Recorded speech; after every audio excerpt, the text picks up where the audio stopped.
Seat introduced a new sub-brand. Well, we know Cupra from before as a model in especially Leon, being more sporty, but now it is officially a new brand with a new logo. And how hard was it to distinguish it from other Seat branding and from Seat's logos as well? Well, we are in the process of actually differentiating both brands. What you see here in Geneva today, it's the first step of the Cupra division, the Cupra brand. And I think the differentiation will be pretty natural because we are having as a starting point what it was before the Cupra lineup within the Seat.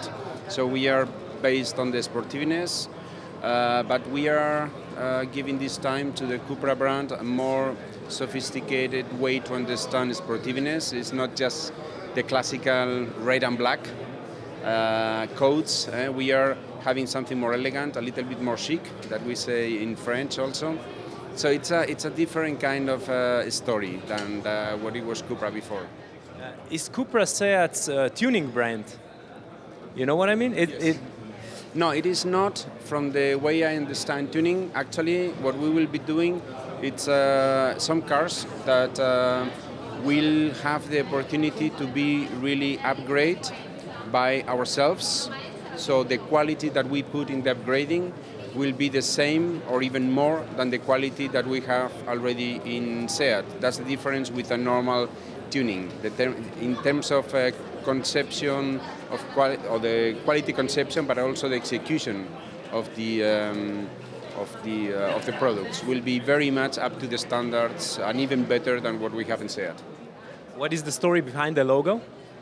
The logo, the story is a nice one because we wanted to have a logo that was completely new, let's say, different from the typical car culture tradition. So we had some internal proposals that were not, let's say, in this philosophy that we wanted to create. So we contacted an external agency and they came up with this idea that we work internally a little bit and then you see the result. I think it's nice because it's fresh, it's new. It's not what, let's say, you would expect normally in a car. It's more like a tattoo, it's more like a sign of belonging to something. All right. When we're standing here with the brand new electric, let's say, a supercar, fast car especially, how much fun does for you as a designer bring electricity to the game? This is fantastic. Cupra, as you said it's about performance, but performance can be with a petrol engine or could be also with electric engine. The idea of making a racing car, because this car will be racing next year already, racing car 100% electric with a design language that, let's say, inspires this electric world. It's fantastic. We had a lot of freedom to do it, but also constraints, especially about aerodynamics. But we designers, we play with constraints in order to, let's say, sharpen our creativity. So it was really good fun. So this car will actually be racing? Yes, this car that you have here, it's actually not a show car, not a prototype. It's a real racing car that will be tested in the track in late April. The first race, hopefully, we can make it against petrol engines cars in September, and then this car will be probably the base for a new championship that will take place hopefully in 2020, which is the ETCR. When we tested some of the Seat other models, we met your test driver, Jordi, and he was very impressed with the electric vehicles, with the Cupra electric vehicles. I can tell you we are very excited. We have a power range between 350 to 500 kilowatts. So the driver will have to be pretty clever in how he applies the power. But the maximum power, the peak power, it's around, well, it's 500 kilowatts, as I said, but it's around 670, 80 horsepower. So you can imagine the amount of power that you have, the acceleration of this beast, it's incredible. But for how long? That's the thing. We will have to make, I think, hopefully we can make small races of about 15 minutes, like sprint races, which is also fun, because the motion will be there for 15 minutes, heart attacks everywhere. And then we will have to stop and then do another race. But this is another way to understand the thing. Hopefully, we can very soon improve the. I'm sure we will do it. Improve the range autonomy, so maybe we can do races a little bit longer. The racing world is changing. Absolutely, and it's new rules. We have to adapt. I can tell you, they will be fun. And as you can see, electricity is also synonymous of fun, of sexy cars. I mean, all the emotion, it's there, at least for us in Cupra. Let's stay with the designer language for a little bit as well. When you, for instance, take Ateca or Leon and make it a Cupra, when do you know that it's not too much? When are the lines just right?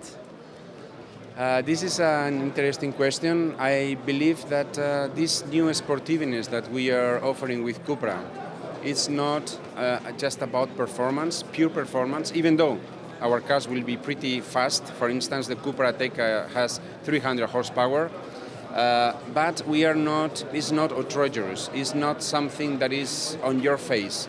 It's something a little bit more subtle, more elegant, but of course always based in performance. I would say in one word, we are making cars with a lot of character, sporty cars with character. Some may say that Škoda, on the other hand, your family member, is trying to be more in touch with the youngsters as well in the latest, or with the sporty people. Is it becoming more of a race inside? I think it's a different way of understanding sportiveness. As I say, even look at the color codes, for instance, that we are using. These matte paints in gray, in light white, and so on, with the copper.